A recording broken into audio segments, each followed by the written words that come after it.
Okay, what do we got? Phone book, recipes, chicken cannelloni, fruit salad with crystallized ginger. Sounds good. Ryback's tactics. Ryback? That's what it says, Ryback. Casey fucking Ryback. Jesus Christ. Who's Casey fucking Ryback? Oh, man. Well, Die Hard on a Train. Steven Seagal is back as the unstoppable Casey Ryback in Under Siege 2 Dark Territory, a sequel that swaps naval warfare for a runaway locomotive and high-tech terrorism. It's bigger, louder, and somehow even more absurd. But does it deliver the same 90s action thrills, or just go off the rails? It's the 30th anniversary, and I guarantee you no other podcast is celebrating Under Siege 2 Dark Territory. Hello and welcome to Why Wasn't It Better? I'm your host, Patrick Darms. And I'm your co-host, Anton Paras. And joining us is a return guest who hasn't been on for quite some time, but he is a man who I know loves himself some 90s action movies. Sean O'Connor, welcome back, sir. Welcome back, Gentlemen, Sean. hey, thank you once again for having me. It's been too long. This is a great movie to jump into today. I have to confess, I was more excited for this than a lot of films that we cover, and that's probably weird. I don't think it's that weird. I think that it's par for the course for the kinds of films I believe you'd imagine or the quality of film. And I really do mean that there's so many elements here that I think has a lot of likability. I feel like other than True Lies, you guys have really been pulling me in for some weird movies on this podcast. I don't know what that says about my aura or how I come across, but man, we've been doing so much. I mean, you've been on a variety of genres. This is the third action film? Yeah. True Lies, Air Force One were the other two. I mean, I think the weirdness makes sense, Sean, because like you have seen so many random horror movies and action movies that you're an expert on these categories. Because action movies can get weird. Obviously, horror movies can. And the Halloween series got pretty weird with the third one. Got pretty weird. It's no out. doubt. Yeah. But this one, well, we'll talk about why I was excited for this one, because this probably wouldn't be most people's first choice if they were going to cover a Seagal film. But I have my reasons, and I'll save them. But in the meantime, Anton, why don't you intro this for us? Gladly. So, former U.S. Navy SEAL Casey Ryback has left the armed forces to lead a quiet life as a chef in Denver. While taking time off from his new job, Ryback decides to go on a scenic train trip with his niece, Sarah. When the arrival of evil genius Travis Dane and an international team of hijackers interrupts their relaxing journey through the majestic Rocky Mountains, Ryback must get involved and save the day. Released on July 14th, 1995 by Warner Brothers, New Regency Productions, and Seagal Nasso Productions, directed by Jeff Murphy, screenplay by Richard Hatem and Matt Reeves, starring Steven Seagal, Eric Bogosian, Everett McGill, Katherine Heigl, Morris Chestnut, Peter Green, and Kurtwood Smith. At a budget of $60 million, which is $125 million adjusted for inflation, and a box office of $104 million, $216 million adjusted for inflation. The film sits at a 34% Rotten Tomatoes score. Well, we've hinted a lot about the uniqueness of this film and where it sits in the genre. Pat, you wanted to talk about Under Siege 2, Dark Territory.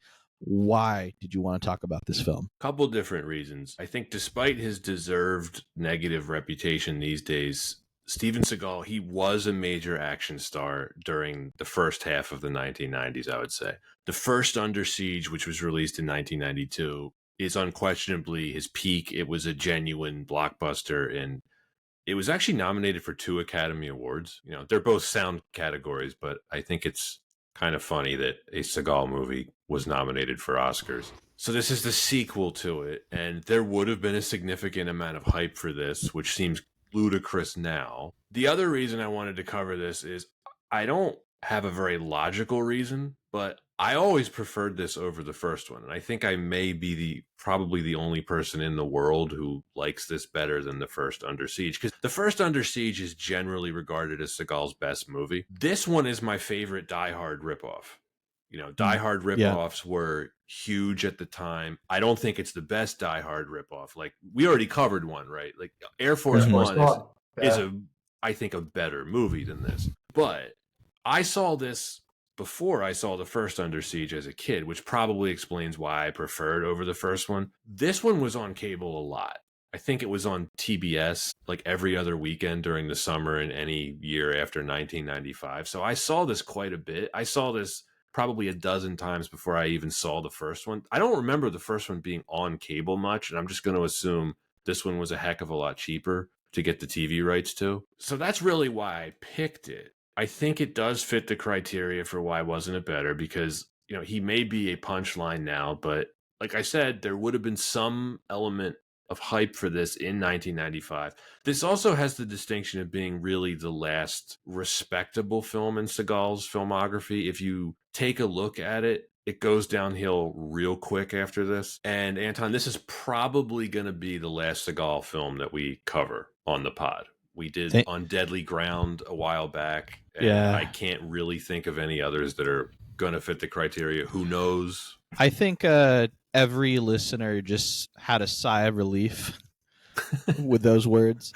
Would you say maybe there's a bit of nostalgia whenever this film comes on for you, Pat? Yes, there's certainly a nostalgia factor, but I have to say, rewatching it for this episode, I still enjoyed it. I think it holds up okay, which we'll talk about. Well, I'll just quickly say, I do remember watching this film on TV, probably TNT, and being a big action star fan, it's no doubt I've seen several of Steven Seagal's films, and there's quite a bit of Steven Seagal patented action in this. But I don't necessarily have the same nostalgia connection to this one. I think there is a few other films that I have a bit of that same level of just, enjoyability that maybe is hard to describe. I like to think of the Jet Li films like Cradle to the Grave, Romeo Must Die, which are objectively not very good movies. But, I'm excited to dig into the production history and the reasons, of course. But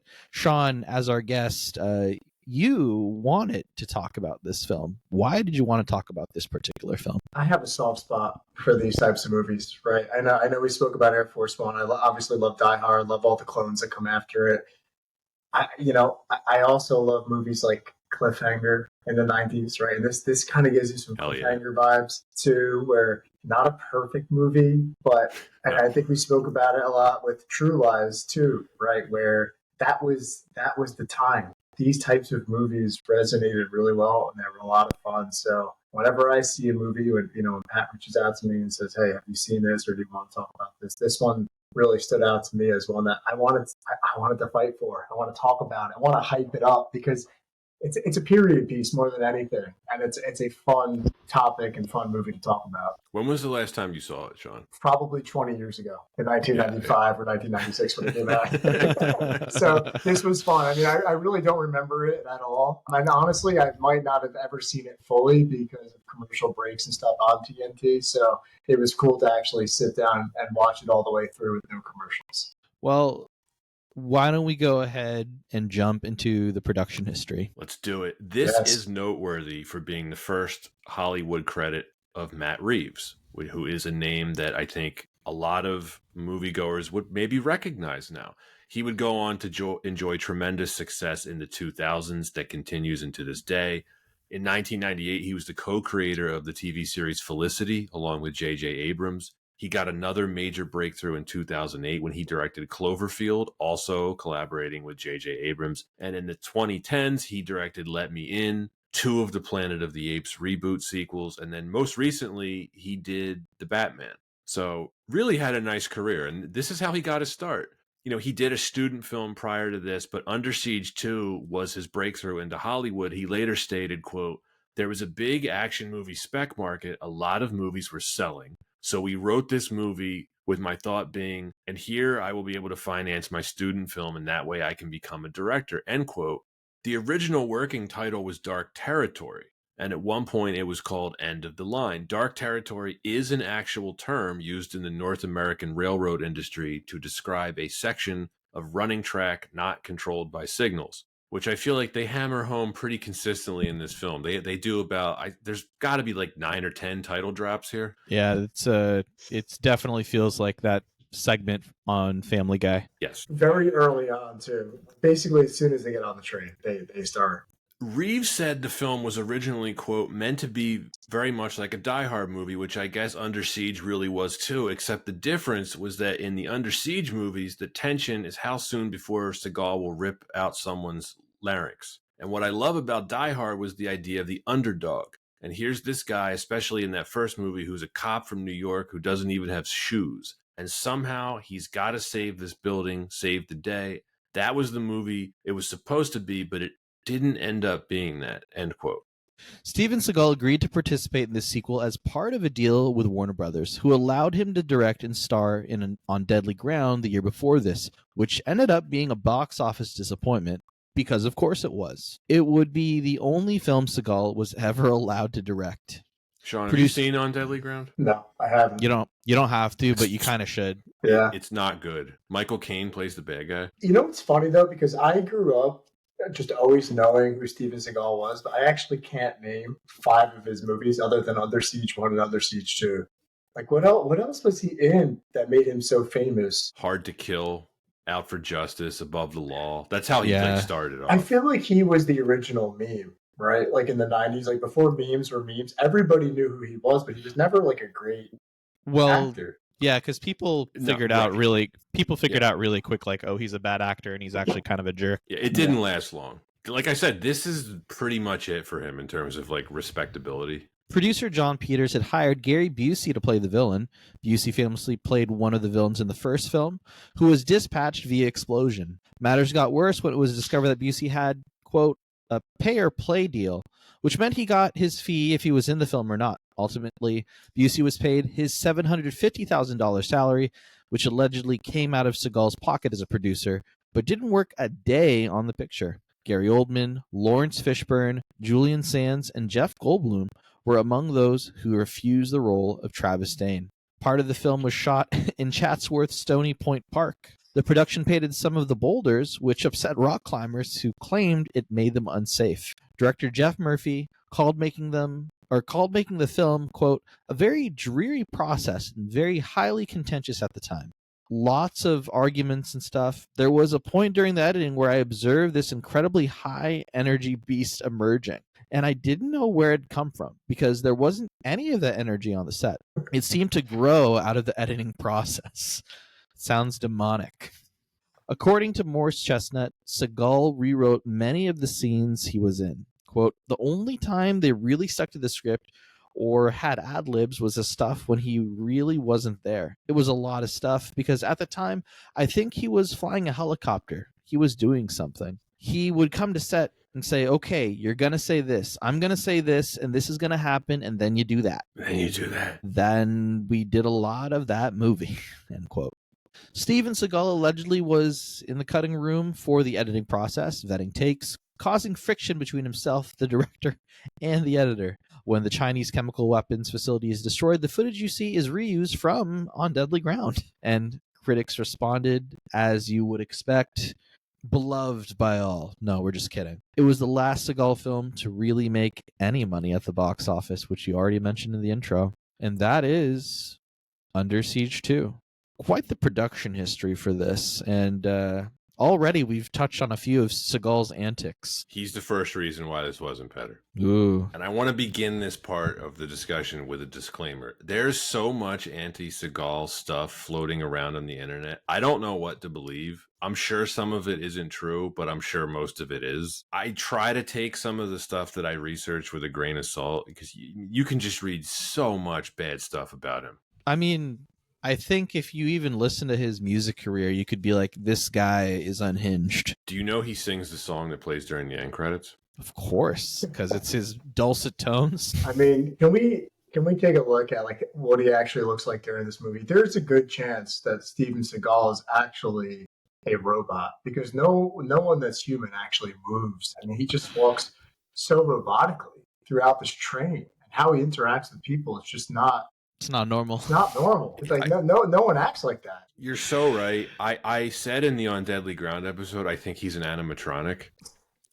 And You're right. even in this scene, like you remember the part where he's talking to Morris Chestnut after he like doesn't really get shot, but sort of gets shot by the sniper rifle, and he's holding the gun. He's just like, "Oh, you think this has been shot? This ain't been shot." It's like no one would do that in real. Like no human would do that. Yeah, the really good example. That is a really good example. Another example is even just how the film opened with his character just at his restaurant. And the way it's written is he has to be likable. So the way they do it is he just has this blank robotic face as he's walking through the kitchen, and everyone's like saying bye, like they really love him. Hi, Casey. Yeah, exactly. Hi, Casey.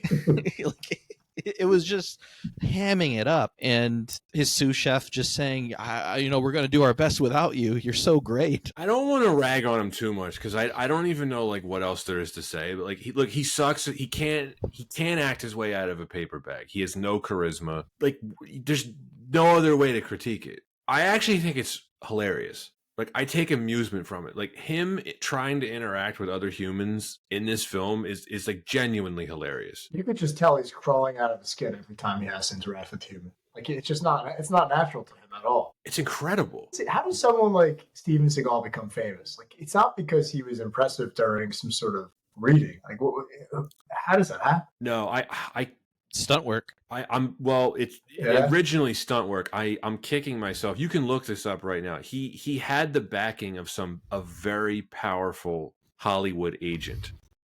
Well, I'm blanking on the name, but he was so powerful. Like he ended up running DreamWorks Studios for a while. And he was just a fan of Seagal's. I think they trained in martial arts together or something like that. And because Seagal kind of came onto the scene really quickly with Above the Law in 1988, and then so he burned out pretty quickly because this film was 95, and this was like his last real hit. But that's the answer to your question, Sean. It's like he just had the right guy in Hollywood behind him. For all those kids out there looking, for something to do, networking is everything. If you got the right network, if you know the right people, it gets you a lot farther than having talent. So yeah, it also helps that he was so involved in martial arts. Like he legit had like a martial arts career. So that also spread his name and opened those doors for him to be on film sets as like a stunt coordinator or fight stunt choreographer. Yeah.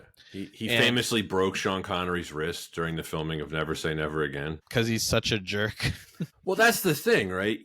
He had a career after this, obviously, doing a lot of direct-to-video stuff. And Anton, on Deadly Ground, you and I agreed he could have extended his career if he wasn't such an asshole. Like, there's an entertainment quality to these films that he could have kept doing it, but nobody liked working with him. Yeah, it's very, very simple. He really is just a huge jerk.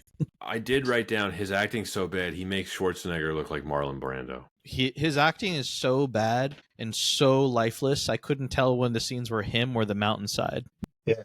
I mean, who do you have in the 90s? You have Arnold Schwarzenegger. You have Sylvester Stallone. Yeah, Jackie Chan. Bruce Willis, Jackie Chan, Steven Seagal. Who am I missing? He's at the bottom of all those. Van Damme, yeah. I mean, he's by far like bottom tier. Lundgren's probably he might be close to there too, but Cop. All of the guys you mentioned had some element of charisma, which Seagal does not. He has no chemistry with any of his co-stars. Seeing him, one of the reasons I like this film better than the first one is you don't have to see him trying to romance a woman, which is worse than seeing him just interact with like normal people. Yeah, but I honestly think it might be worse trying to see him interact with a child. Like somehow it was more uncomfortable than him trying to interact with a grown woman. It was funny Possibly. to see that. It was funny to see that because there were so many scenes written to just build like, look how sympathetic his character is trying to connect with like his estranged niece. But it just, like you said, Sean, it just looked like a human being that doesn't know how to interact with human beings. The funniest part for me of one of those examples is like really early on. Remember, he asks Katherine Heigl, he's like, "So, like, what have you been doing?" And she's like, "Oh, planning funerals, that sort of thing." And he just goes, "Yeah." Okay, I gave it a lot of thought, or I gave it some thought. So many of his lines are super short, like compared to Doesn't have a lot of lines in like this film. he doesn't have a lot of lines. When he does has lines, they're either super short or sometimes it felt like the scene just cuts. Like doesn't give you enough time to really react to whatever he just said. And I wonder if like he wanted that, since he was one of the producers. He obviously had influence over that. He's trying to do the Clint Eastwood thing. Zabba, zabba, zabba. Yeah, it's just there's definitely an element, like you said, of maybe he's trying to be like a Charles Bronson type or try to be like a Clint Eastwood, do a lot more acting with his eyes, but even then it's just very soulless. Yeah, He's got the dead eyes. The squint, like that eye squint. Yeah. Black eyes, like a doll's eyes. The other thing too, he would have had to adapt, I think, his style of action. You know, this is something else we talked about on the Undeadly Ground episode, Anton. Like, and Sean, I've talked about this with you about Seagal in the past. Like, he never gets hit. He never takes any damage. It gets boring. Yeah, when the main character is basically invincible, it does somehow take away from it. Like, it can be entertaining. Like, some of the kills that he gets in this film are, like, genuinely hilarious. I'm not saying that to be morose, but, like, when he kicks the guy off the train, like, how hard did you laugh? Like, I mean, how about when he's on top of when he's fighting the people that are conducting the train, and he's literally hiding behind a little piece of metal, shooting an MP5 while they're all so great. shooting at him too. I mean, come on, This was too funny. This was one of those films that you can look back and say there was no proper gun physics in this film at all. Not at all. I mean, even like you said, Pat, when he was shot, you just see the female terrorist just zooming in on him, and there's a sniper scope, and he's just walking casually with his gun. That's so good. It's great. He has no proper gun etiquette, that's for sure. But I will say, listen, I know we're ragging on Steven Seagal. It's great. There is something to be said about someone like him who is so dry, with really no personality at all. The other characters in the cast, like their personality comes to life a little bit, right? Like Morris Chestnut, Captain. Yeah, we're going to talk about them later. Yeah, they're great. It elevates. I know we're going to talk about it. It elevates the rest of them, and so there's actually some really good performances in the movie because of him, right? Well, that's the point I want to make about Seagal. As wooden as he is, I don't think he ruins this movie at all. I think it didn't bother me. I just took so much entertainment from it. Yeah, because it's how do we put it? It's like if the film is Sisyphus trying to push the boulder up the hill, and that boulder is Steven Seagal, then they did a pretty good job pushing the boulder up the hill. You'll like this. According to IMDb trivia, during the filming of this, he was wearing a girdle to contain his blubbery stomach.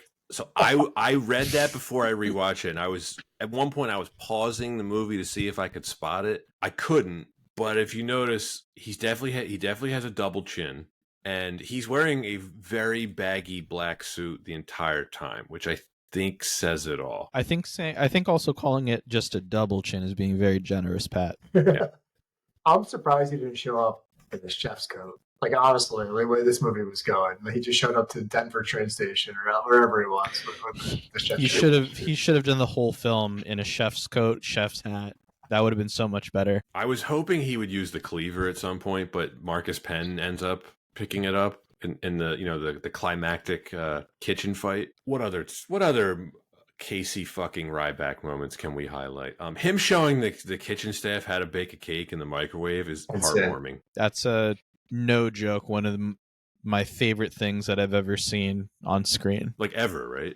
Like, it's just such a beautiful moment of how terrible the whole scene is written. Like, the chefs are watching him describe this process like they've never, ever baked a cake before. They're amazed. I will say that, yeah, terrible writing in the grand scheme of things. There was such an opportunity. I know we're going to talk about the action in a little bit, but like there was such an opportunity in the final action scene, him versus, like, I always forget the guy's name that he's fighting, like the final boss. Marcus Penn. They're fighting in the kitchen. Like, you can somehow get him in some piece of him or something in the microwave to tie it all back together and say 15 minutes and let God do the rest, and hit that same tag, right? Like that. If you're a good writer, like, you somehow tie that all back together in the kitchen They didn't do it. They did not do it. You're giving this crew too much credit. I know. He does land a great line, which is "Nobody beats me in the kitchen." Yeah. Sure. There's so many bits. Remember when the barmaid asked him? She's like, "Aren't you a little young to be working on your memoirs?" He just says, "Yeah." Okay, thanks, sir.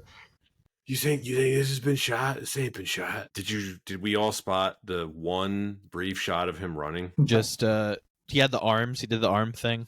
Yeah. Yep. I think by that point he realized that people made fun of his running, and he didn't want to include it in this film, but he couldn't hide it completely. Well, this was also starting the era of you only see shots of him from like the middle of his waist, or middle of his like chest up, like because they didn't want to kind of show the rest of his curvature. He's one of the most awkward runners ever. Yeah. Like, you know how like who's the best like movie runner ever? But like, I don't know, Tom Cruise maybe. Cruise. Yeah, Matt Damon. He's known. Yeah, they're something known like for that. running. Yeah, Seagal's at the bottom of the list. Tom Cruise in Ghost Protocol is probably the most famous running scene of all time, where he's running on that glass roof, I guess, right? I gotta be honest. Probably the worst runner on film has to be me during a pickup basketball game. But you know what? I'm not on screen for these big films. I'm willing to bet you would run more gracefully than Steven Seagal. Appreciate that. Thank you. Big ups, man. What's he doing these days? You could probably go on Twitter and challenge him to a race. I mean, he might accept it. I sent you a link of what he's doing these days. Sean. These days, he's just living life in Russia. He's just living life in Russia. Wasn't he in North Korea for a while too? Probably. Wouldn't surprise me. Wouldn't shock me. He's he was part of their like I guess they had some parades going on, and he was involved with that recently. I think it was the May Day parade, right? Oh, it was the May Day. That makes a lot of sense. Yeah. Okay. He's a citizen, isn't he? I think he's a Russian citizen. Yeah, he is. I mean, he's living his best life That's in Russia. Definitely a life to live for sure. It's certainly a unique experience. Mm-hmm. He looks like someone that ate Steven Seagal. I haven't seen him recently. Oh man, he looks as bad as you think, but worse. When South Park made fun of him in that episode that was talking about like Sean just looked it up. Like, oh yeah. God. I thought for sure it was an exaggeration because I hadn't seen like a picture of Steven Seagal in years. It's so funny how accurate it is. Well, you pointed this out to me, Anton. You watched one of his direct-to-video movies from like the past decade, and there's entire action scenes where he's sitting down. Oh yeah, absolutely. It's just he knows. I'm sure he's self-aware without actually acknowledging it. He just says, "You can only capture me from this side up." Well, you know what happened. The money dried up. He is not booking any movies. I'm sure Vladimir Putin's still living in the 90s. Well, and then then he's giving Seagal a lot of money to just hang out with him as his buddy, right? Probably on a retainer. Or he's also and he decided to try a new diet. It's not keto. Seafood. It's the little Debbie snap cakes. Yeah. In case anyone is wondering, the barmaid on the train in this film is played by Playboy playmate Sandra Taylor. Just wanted to throw that in there. And we do extensive research on this podcast. So yeah, exactly. I look up all the cast. Yeah, shouts out to the Playboy playmates of 1995. I actually want to extend Steven Seagal an olive branch, and I'm disappointed that he hasn't done this.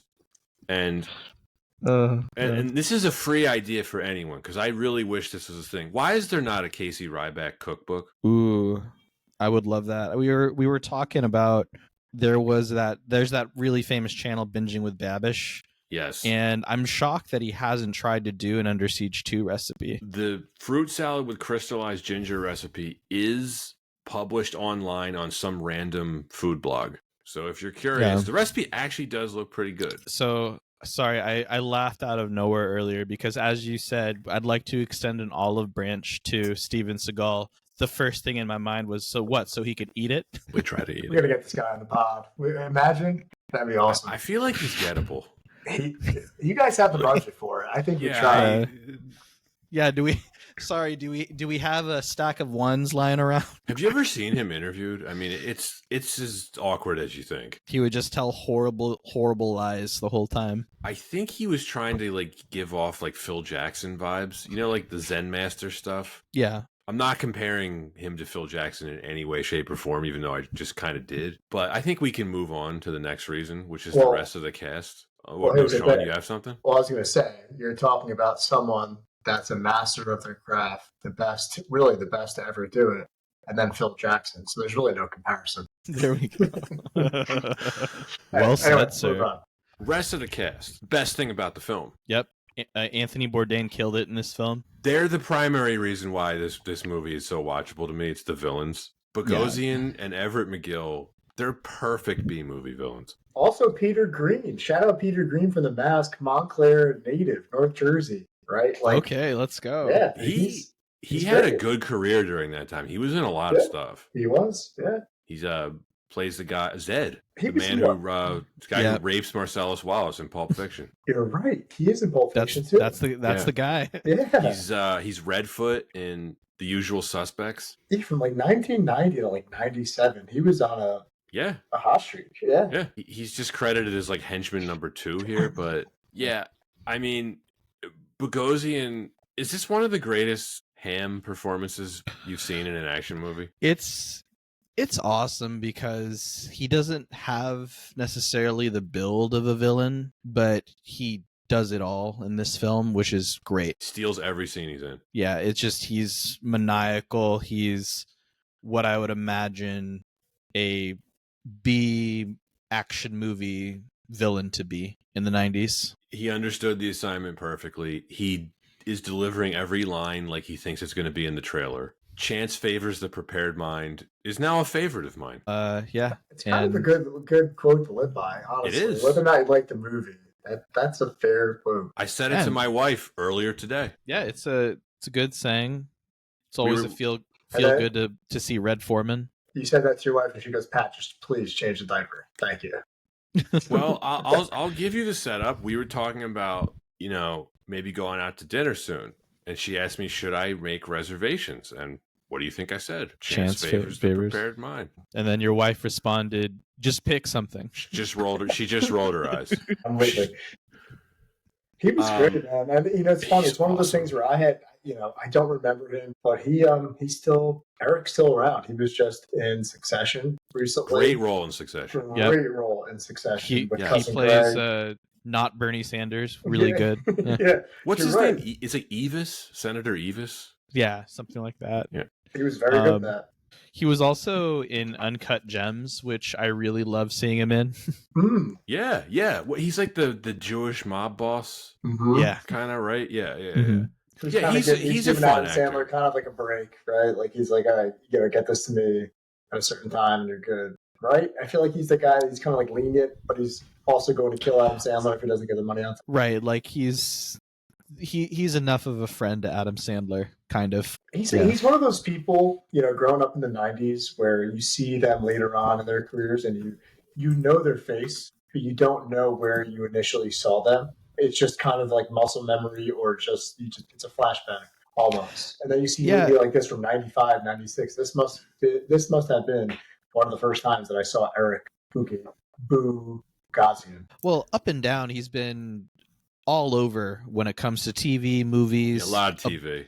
A lot of genres kind of all over the place, too. So it's, just someone that's really made a great career in Hollywood and on this, just on TV. Morris Chestnut, too, man. Hey, I had to double take, make sure it was young Morris Chestnut. Young Morris Chestnut.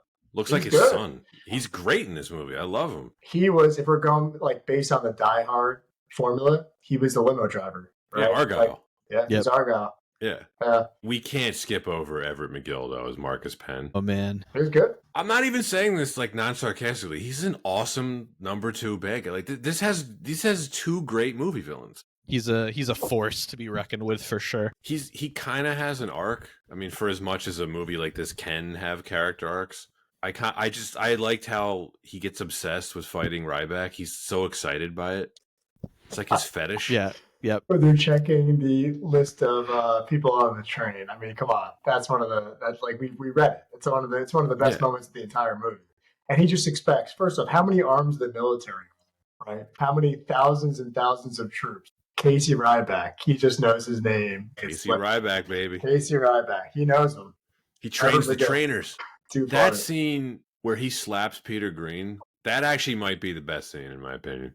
Did you see the body? He's like, no, I just assumed. Slaps the shit out of him, and then says, I think we can all agree, the best line in the film, and another great life lesson: assumption is the mother of all fuck ups. Great line. It's you can learn a lot from this film. I've applied it to my everyday life just after watching it last week. I feel like, Sean, you could get away with saying chance favors the prepared mind at work. I think we should all try our best to incorporate this into a corporate call. Anyone in corporate America, try and say that at least one time the next month. See how I'll try it. Yeah. I'll try it out. I feel like people would respond positively to it. They'd be like, yeah, good one, Sean. Yeah. I can guarantee you 95% of people in corporate America haven't seen Under Siege 2, so they're not going to know what the hell you're talking about. No. I want both of you to Google Everett McGill right now because his current Wikipedia photo, he looks like a member of the Ginyu Force. This up. Oh man, I have current Steven Seagal up in my chat. Hold on. Oh, I see what you mean. Yep.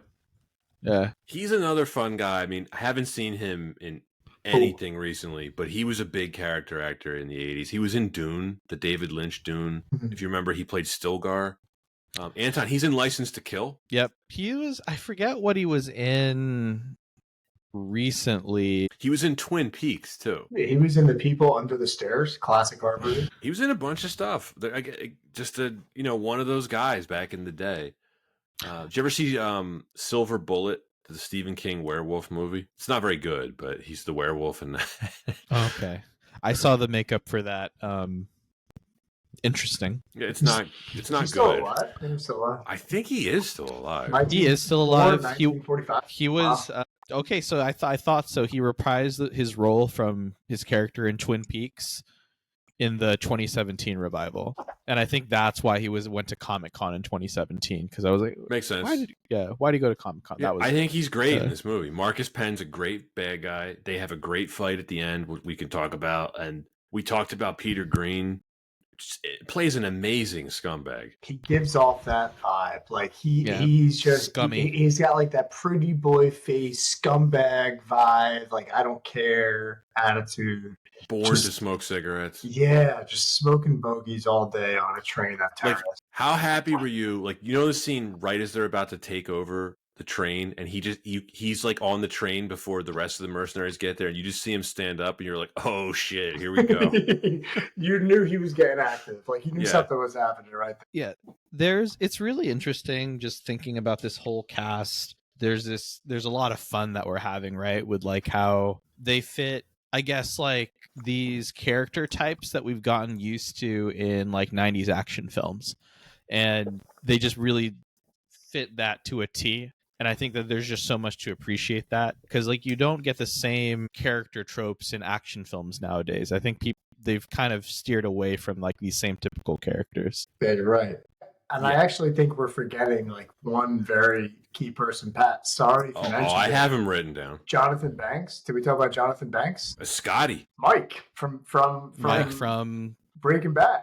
I didn't. Yep. I had to do a double take. I didn't realize it was him. I had no idea he was in this movie. Is a very young looking Jonathan Banks, But still old looking at the same still time. old. Right. Still looks 56. Yeah. Like, I drive this thing. I like when he after he shoots the conductor, he like puts his hat on.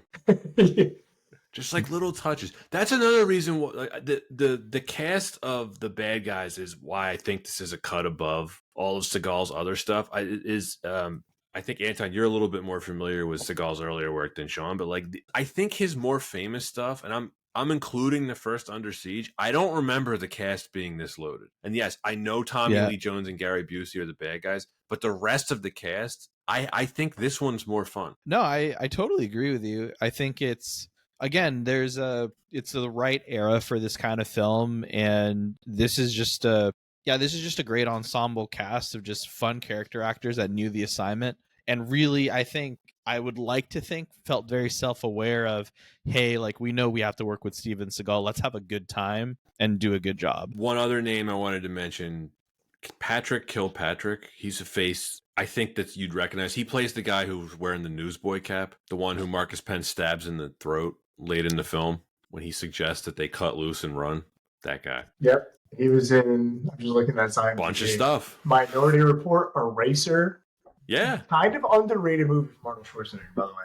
Or, you know, Oh, Eraser- Sean, we're doing Eraser at some point, and you're the guest for that. Hey, okay. Good. I like Eraser. I feel like I'm getting typecasted, by the way, because I actually kind of like Eraser too. I like Eraser. Yeah, That might be the last respectable Arnold movie. Yeah. So we talked about Morris Chestnut. Katherine Heigl, I like her in this role. Honestly, Katherine Heigl, decent actress. She never should have left Grey's Anatomy like the way she did, because she had a good run going in that early to mid 2000s. Yeah. I think she's good here. Yeah, she was. There was at no point was I ever like annoyed by her character, right? No.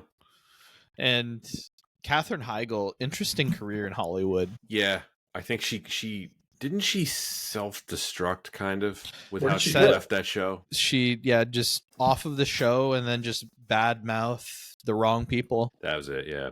Yeah. I mean, I don't know if this was her first role, but it had to be one of them. I think she was like 17 or 18 for this, right? She was 16, and there's a little anecdote here. On the last day of filming, she said that Seagal told her, "You know, Katie, I got girlfriends your age," and I said, "Isn't that illegal?" And he said, "They don't seem to mind." End quote. Okay. That's so gross. So Oh my gross. gosh. Yeah, that's well, there's a lot of stuff you can read about Steven Seagal. Yeah. Spies hanging out in Russia right now. But yeah, I mean, it's funny, man. Hey, for all the kids out there, like I said, life's all about networking. So don't burn any bridges at the same time. She was, in Grey's Anatomy, that era. She loved Grey's Anatomy. She did a bunch of movies with like Gerard Butler, like some rom-com type movies, and they were pretty What was her peak? Knocked Up? knocked up. And Seth Rogen. Yeah, that was a good one. Her last big film was maybe in 2009, like The Ugly Truth. I was gonna say it's been a while. Yeah, it's been a while. And then after that, like she had another film in like 2013, and then very sparingly has been in stuff. I think I remember she was in a commercial recently, and I was like, how did she book that? That's amazing. Good for her. So we're still on the train with the cast. Did this train need a stripper? Because there was a stripper in the first Under Siege, very famously, Erica Eleniak. My response is, of course it does. Okay.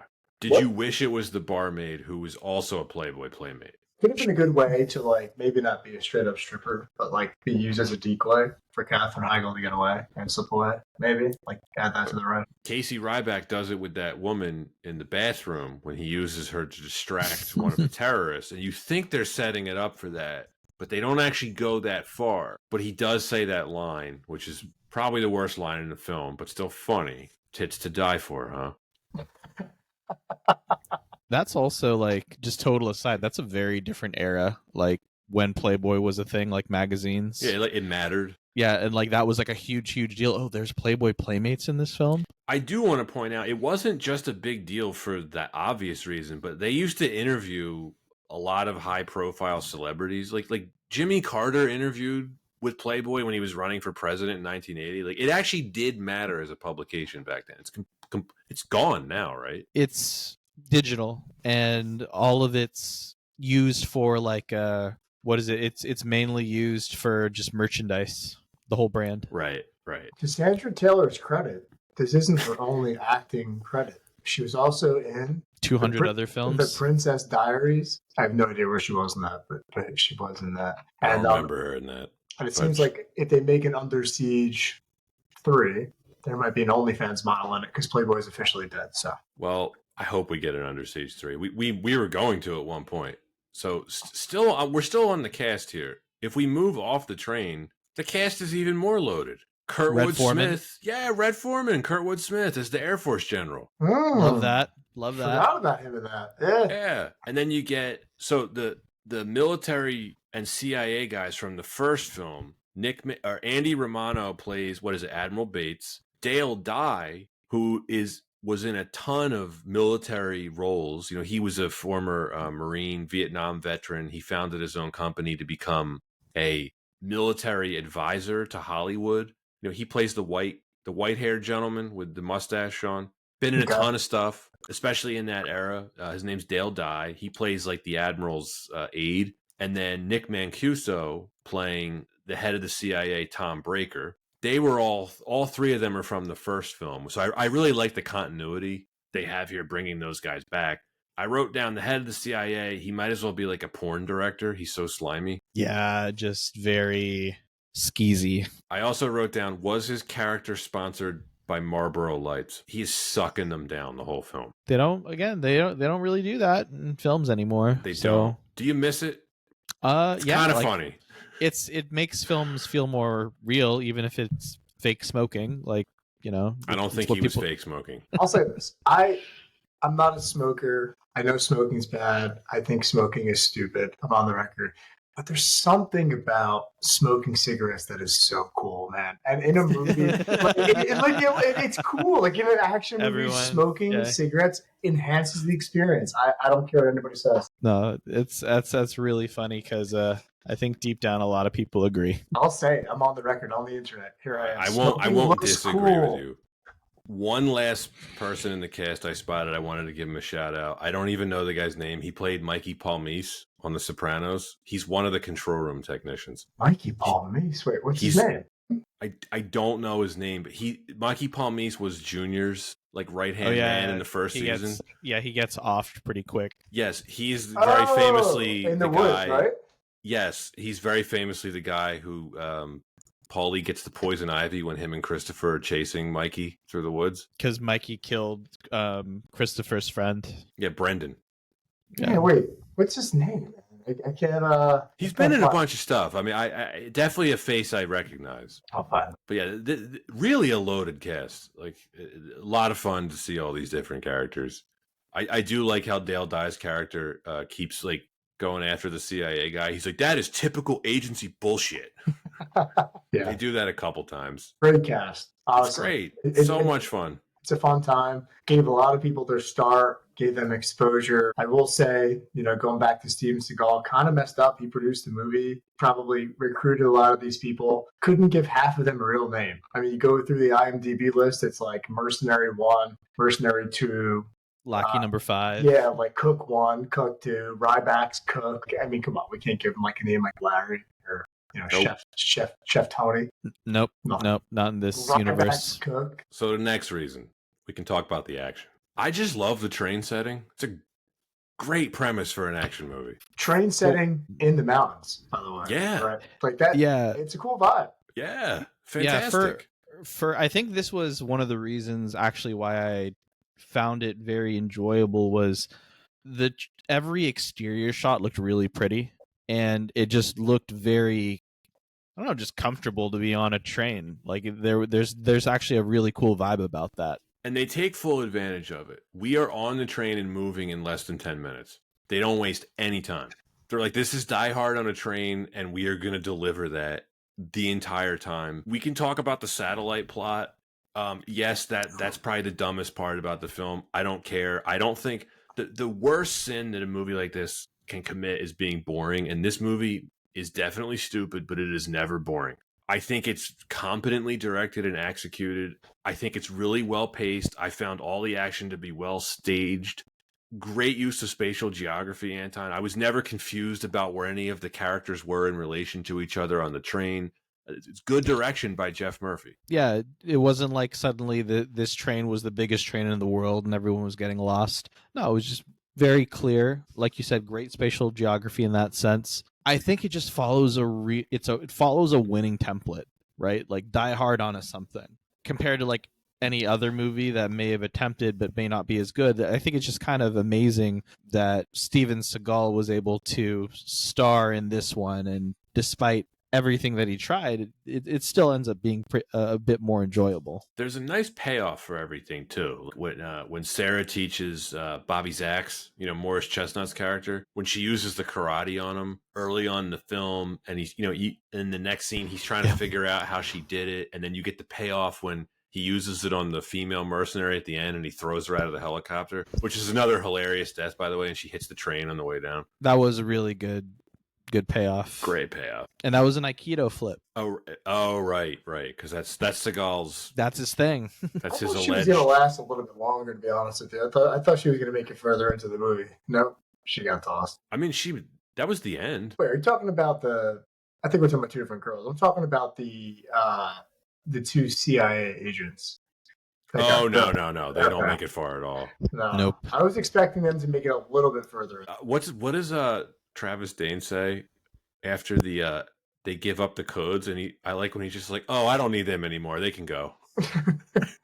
Yeah, that was pretty brutal when they get thrown off. Peter Green throws the one guy off and then shoots him midair. Brutal. Yeah, I mean, you're right. The movie kind of, they spent, I guess, maybe 5 minutes trying to establish the conflict between Steven Seagal and Katherine Heigl, that he missed the funeral when his brother died. But they really didn't waste any time on the plot. They just went right into the action. It's like, hey, we have a satellite that can blow up Earth, and we're going to capture this train, and we're going to blow up Earth unless people pay us money. Oh, Casey Ryback's on this train. Oops. He trains the trainers. Oops. Well, let's talk about the satellite thing then. Some of the worst CGI I've ever seen. Yeah, it's they kind of played a bit of Moneyball with that budget for those effects. It had a good sized budget for the time. Yeah, that was great. Yeah, it did. Yeah. I mean, look, I'll say this: the miniature effects at the end when the two trains are crashing, that's pretty good. Yep. But the CGI on the satellite, wonky. How much of the money went towards salary compared to like production? I'm curious to see how much like Seagal paid himself on something like this. It's a good question. I mean, I do think all the action stuff is really well staged, and it was mostly on location. So I think it paid off pretty well. I mean, they must have paid Seagal a good bit. They clearly didn't have the budget for the CGI. Steven, we could either give you an extra $2 million or put it towards a better satellite scene. What do you think? No way. Zabba, zabba, zabba. Zabba, zabba. I was trying to look this up, Anton. Were space-based satellite weapons a thing in the 90s? Because this came out the same year as GoldenEye. Yeah, I think at the time, satellites were ubiquitous with the internet. And the internet was, like, of course, like roaring in the mid-90s. Right. So I think just its utilization was just, look what can happen if you have control of all these satellites. GoldenEye's plot made a lot more logical sense. Remember, it was just like basically an EMP, and this one, it's like this thing's called Grazer 1, and it causes earthquakes. Sure. I mean, is it crazier than calling a laser defense system Star Wars? Yes. Yeah. Yes, it is. Yeah. It's one of those movies, man, where it's the 90s. It's an action movie that you have to just kind of leave your brain and all common sense at the door and just enjoy it, you know? I know, I enjoyed it, but did you notice they don't actually show it impacting on the ground, like on Earth at any point? You just see like grainy satellite footage. Yeah, you're not going to get that. You think they can afford that? Mm-mm. Well, I was trying to figure out the logic. It causes earthquakes. It can also shoot down planes. Those are some intense satellite rays. Kill his ex-wife, so when they go, yeah, we'll try it out. That's possibly the craziest thing in the movie. I think if this guy wanted his wife dead, he could have figured out a way to do it for less than $100 million. But that's just me. That was the most out-of-pocket thing that Dane did the whole film. The inflation numbers match, too. You know when he asked for $1 billion and Penn's like, really? He's like, I owe people money. It's like, yeah, $1 billion makes sense, at least. Yeah, more than Dr. Evil asking for $1 million. What happens in the second one? They're like, that kind of money doesn't even exist in 1969. They're like laughing at him. And then he blows up the White House. Well, no, it's just footage. Right, because it's from Independence Day. Yeah. Tim Robbins is the president. I want to go watch those films. So great. Remember the general's like, it's okay. It didn't happen. All right, more things on the satellite. The thing that really cracked me up is, doesn't one of the Air Force captains say to the other one, like, he won't be able to do it because no one can enter two codes at the same time? And then he pulls out the second keyboard. Oh, man. That's good writing. That's entertaining. Yeah, it's great. It's entertaining. That was good. I mean, made me laugh. Made us laugh here.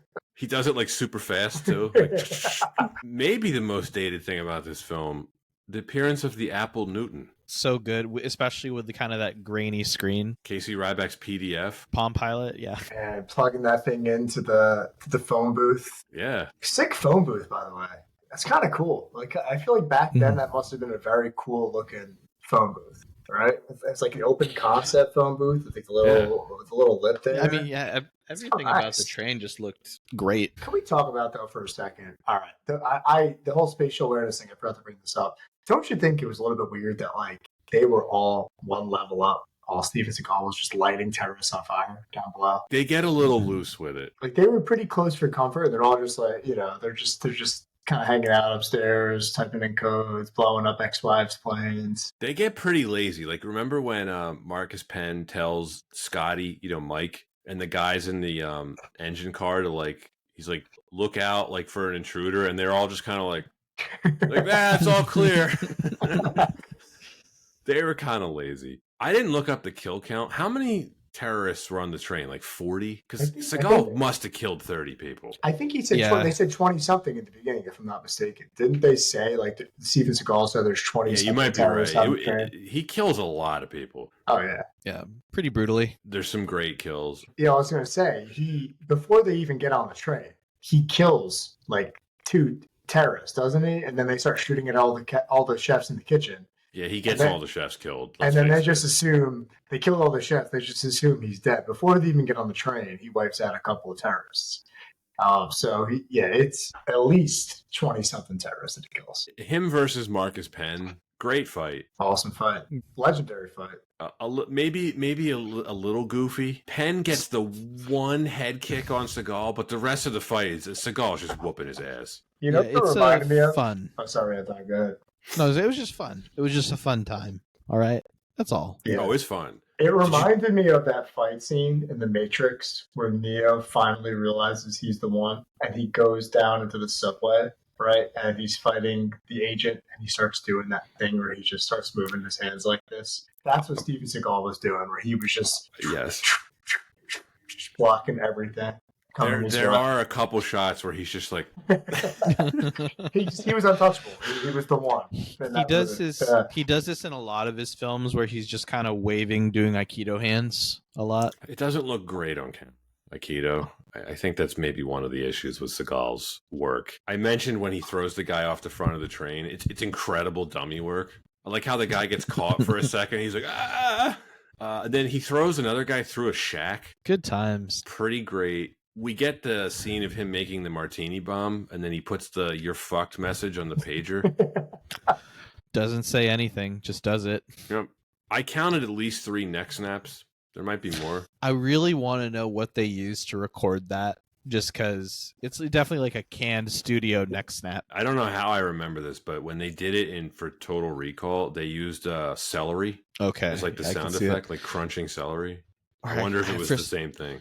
For some reason, I just think like you could get a very similar effect, just like breaking a Ritz cracker. This was that era too. Like the neck snaps were big in action movies then. It's something else you don't see too much nowadays. Great time to be alive. Just neck snap. There's a really the peak of action. There's a really great bit in Mad TV. So Will Sasso does an amazing Steven Seagal, and there was one a segment where it's like Steven Seagal's running like a Food Network series, like he's like Steven Seagal eating through America. And when someone says something to piss him off, and like everywhere he goes, every city, he's just snapping someone's neck. I have to see this now. Yeah, it's hilarious. I'll find it and I'll send it. Can we talk about the fact that he got shot by a sniper in the arm, fell off the train, and was holding himself up from underneath the train? And that's when the guy from Montclair, I forget his name, the terrorist, said, "It's all clear." And that's when one of the signature lines came out. I mean, this guy just got shot in the shoulder, was holding himself up below a train. How far was that shot, you think? A couple hundred yards. Not only was it far away, but it was on a moving train that was going sideways, right around. Yeah, I mean, it wouldn't be a difficult shot for a rifle with a scope. It might be, though, because the train is moving, like you're kind of shooting in a direction that the train is moving this way. I don't know. Yeah, for a professional mercenary, I don't know. Sure, for mercenary number 4, you're right. That's like an easy shot. The real question is, how did he survive that? Not really. I mean, you think this has been shot? This ain't been shot. He's walking on the train like a robot. Especially that looked like a pretty big rifle too. I could only imagine the size of bullet that was used. Basically, I'm saying, shouldn't that have done way more damage? Oh yeah. Lose a Like- leg. Like they don't even make it. It implied that it just grazed him, right? Like, Yeah. but it was enough force to knock him down. It was at least a 30 caliber bullet, to your point, like, which is a big ass. It's a big ass rifle round. like no matter what, like he should have had a chunk missing from his arm. Yes, but then we wouldn't have gotten the great line: "Assumption is the mother of all fuck ups." All right. Which we'll be using on our corporate call tomorrow. That's why I didn't suggest you work that into work. Although I guess you could. Same subs. Yeah, you could say it. There's another good line that Morris Chestnut says to the racist mercenary, like when he's just like, the only thing I've got in my pocket is your ass. Yeah, what was up with that? Like, just like out of nowhere, terrorism, racism. Like, what was going on there? I just like, they're just like, why not make one of the terrorists racist? Like, sure. Oh, I have a plot question for you both. So you know how like Seagal or Ryback, he creates the distraction with the firebomb so Morris Chestnut can steal the CD. Like, why wouldn't they immediately just destroy the CD? Snap it in half. Made no sense. No. Made Like, no what sense. were they going to do with it? Like, run away off the train into the Rocky Mountains with it and do what? Maybe burn a Jamaican reggae album.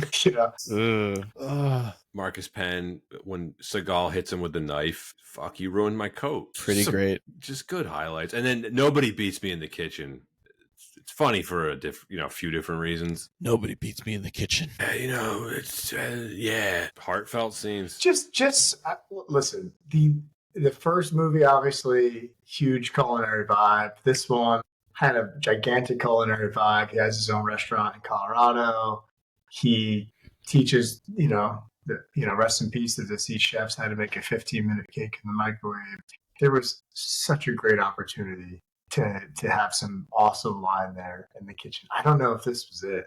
Like, think about Die Hard, right? Like, Die Hard had so many quotes. Was this really the one that tied it all together? Right? I don't know. I don't think it landed.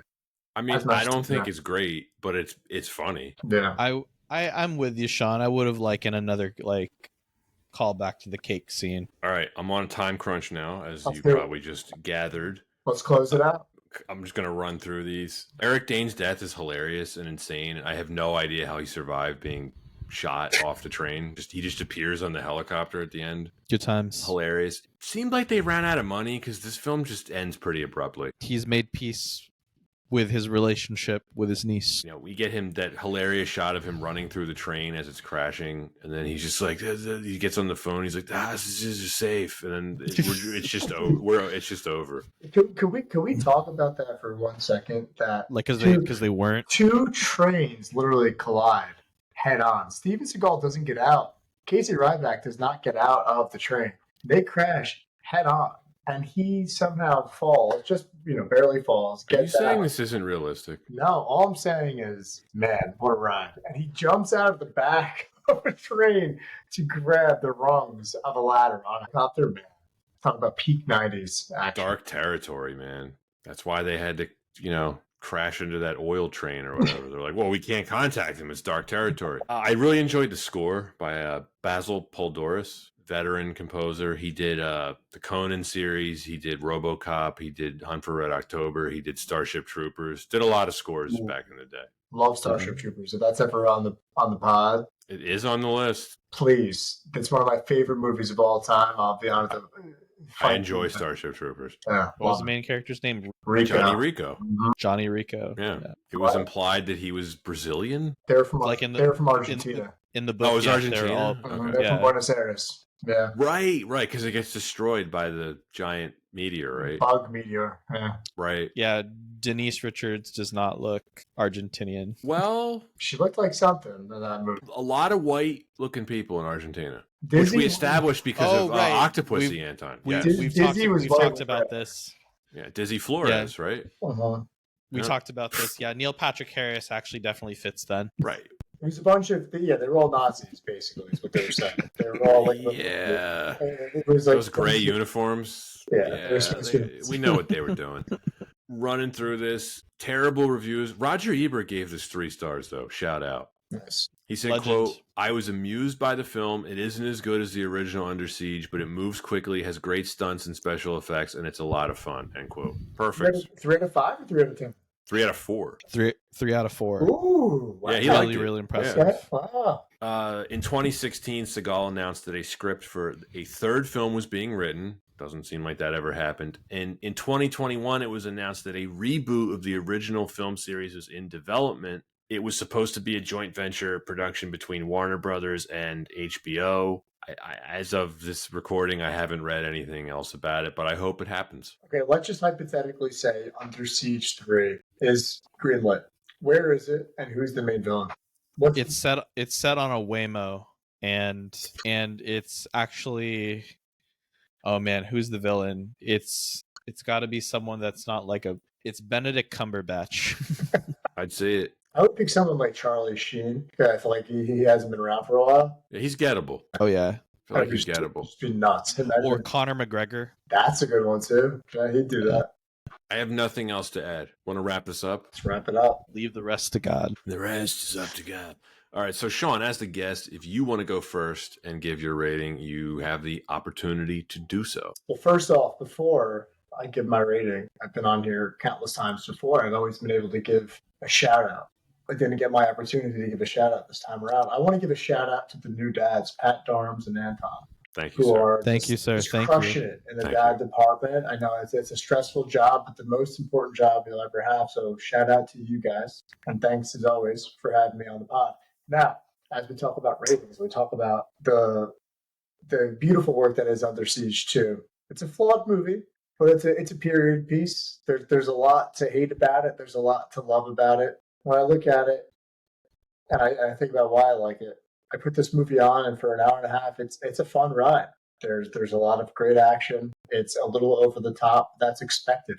I get a lot of obviously Die Hard vibes, but I know three of us were talking about it before we started recording. It gives me some cliffhanger vibes too, right? Where it's just kind of over the top, a little bit ridiculous, but it's fun from start to finish, and I enjoyed it.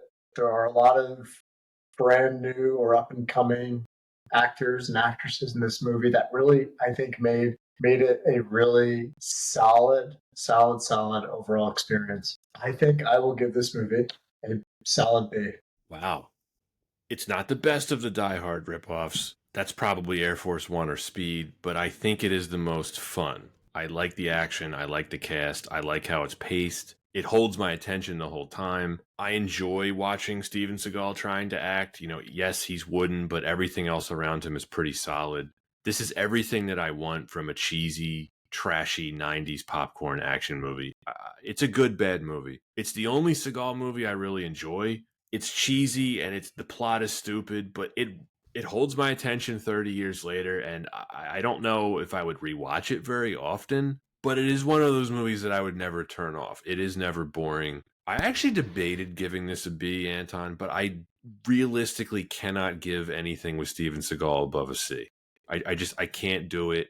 As much as I like this movie, I acknowledge it's not a good movie. It's just a very entertaining one. That's why I think I'm just going to go with C, because I recognize what this movie is, and it is a guilty pleasure for me. Okay. So Under Siege 2 follows a winning formula. It may not be an Academy Award formula, but it is a winning formula. It follows expected action beats. It has all the thrills, the effects, the cheesy dialogue, the villains that we want in a film like this. And Pat, for you, it might be a guilty pleasure. For other people, like, this is just literally what they want in an action film. And I think that there's a lot to be said about that. I think this film, like any other film that follows like these templates, it's something of a different era. And not having a ton of films like this anymore really makes me appreciate it. And despite Steven Seagal just being on the Mount Rushmore of Hollywood jerks, it still ends up being a very enjoyable film. And that seems, to me, like, a pretty big plus for the film. So it's very, it's very fun. It's memorable in parts. And funny enough, it's not only memorable because of how good some parts were, but just how bad some parts were. And I think that just adds to the charm of it. Because, look, if you can't have fun with Steven Seagal in a chef's outfit and pretending like he knows how to bake a cake in a microwave. Like, what are you doing? Just watch this to have a good time. It's not Academy Award winning content, but it's a good ride. It's a decent ride. I give this one a solid C. Love it. Well, that is it. I guess I was generous, huh? Give it whatever you want, man. It's like Yeah, I get it. Sean, it's been an absolute pleasure having you back. Yep. Guys, always a pleasure being here. Let me know when the next pod is. I'll be here. Oh, you know what the next we talked about it. It's some horror stuff. Ooh, spooky times. Yeah, we're getting there. So that is it for Under Siege 2 Dark Territory. Thanks for listening and see you next time.